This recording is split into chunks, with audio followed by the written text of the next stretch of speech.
Hello everyone, Christina Werner here. Welcome to another video for SimonsTheStamp.com. Today I'm going to be sharing with you a card or a couple cards made using supplies included in the March 2020 card kit. I'm going to be using the Stronger Together stamp set as well as the watercolor pencils from Darice. Starting out with a bunch of stamping, I'm using the Barely Beige ink from Simons The Stamp to stamp this cluster of flowers and leaves from the stamp set onto some watercolor paper.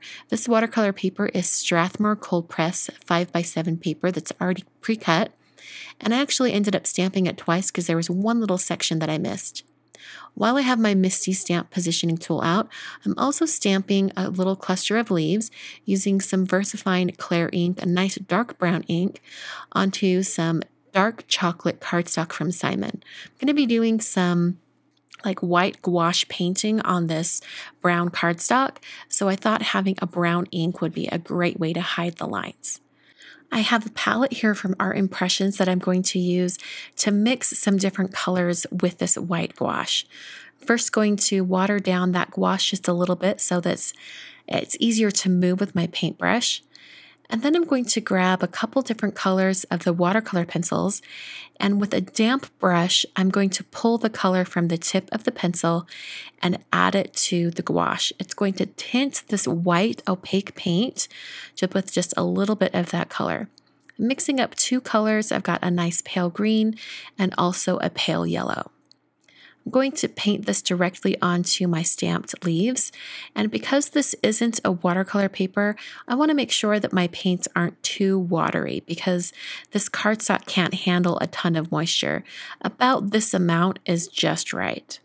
After I had my pale green shade on all of the leaves, I then added the pale yellow, and this is just going to go on the tips of the leaves, and there really wasn't much pigment from the watercolor pencil mixed into with this gouache, so it started to look really, really pale. So I decided to go back in and add a little bit of a darker green shade to a third little color selection of gouache, and I ended up adding that to the bottom of the leaves, and this is really making that area very opaque. It's filling in any of those gaps so they don't see any of the cardstock coming through. I then grabbed a smaller paintbrush and used that same color that I was just applying, and I painted on the stems for the leaves. Now, it still wasn't looking green enough for me, so I ended up taking a green watercolor pencil and picking up that color directly from the pencil and painting it over the top of the gouache that I have already applied. And just having that color down is enough of an opaque surface for this very transparent watercolor to go on top. Used my heat tool to speed along the drying process. And then I went directly onto the project with my watercolor pencils. Just add a little bit of shading with the green just out in the bottom of the leaves, and then I added some yellow right up at the top as well. So I pretty much have all of the leaves watercolored and colored in how I want them. So now I'm going to do a little bit of stamping to finish off this area for my card. I have the Miss You and Heart stamp from the stamp set, and I'm going to stamp it in Versamark ink directly next to those leaves. My idea is to have the greeting be in white on this very dark cardstock, so I'm going to use some alabaster embossing powder from Brutus Monroe. So I'll sprinkle that on and then tap off the excess. And then I'm going to use my heat tool to heat set and melt this embossing powder until all of the powder granules are melted and smooth. So I have this card basically all stamped and colored. I'm now going to work on another card. So I stamped it earlier in Barely Beige ink, and now I'm going to do some no-line watercoloring and colored pencils with the watercolor pencils. So for this particular image, I started out by coloring directly onto the cardstock and then using a damp paintbrush to spread out that color.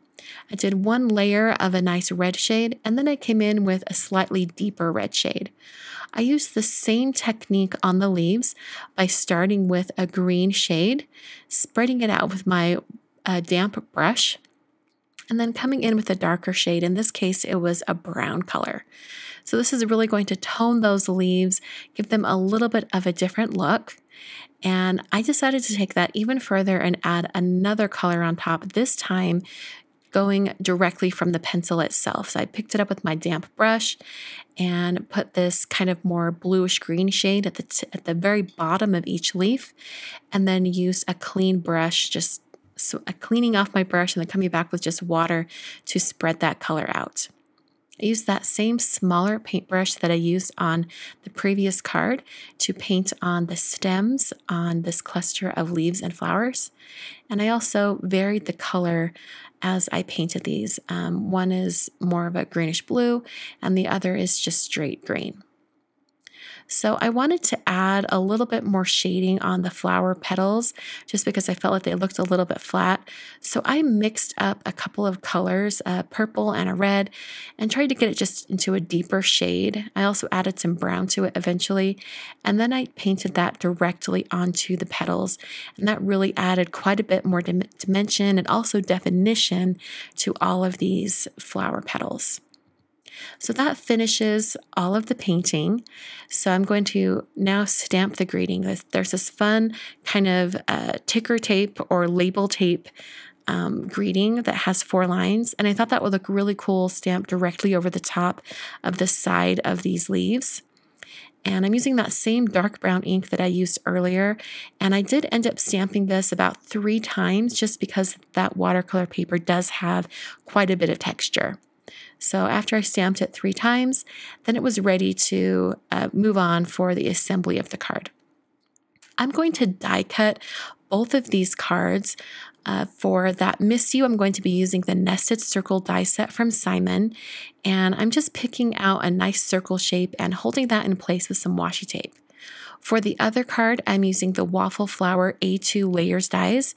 And I'm using one that's just slightly bigger than the whole watercolor and greeting area because I want to have quite a bit of my card base showing through. Speaking of card bases, here is some white cardstock I'm going to use for the circle card. I've scored that at 5.5, and then I placed a larger circle die, and it's hanging off the edge of my folded piece by just a little bit.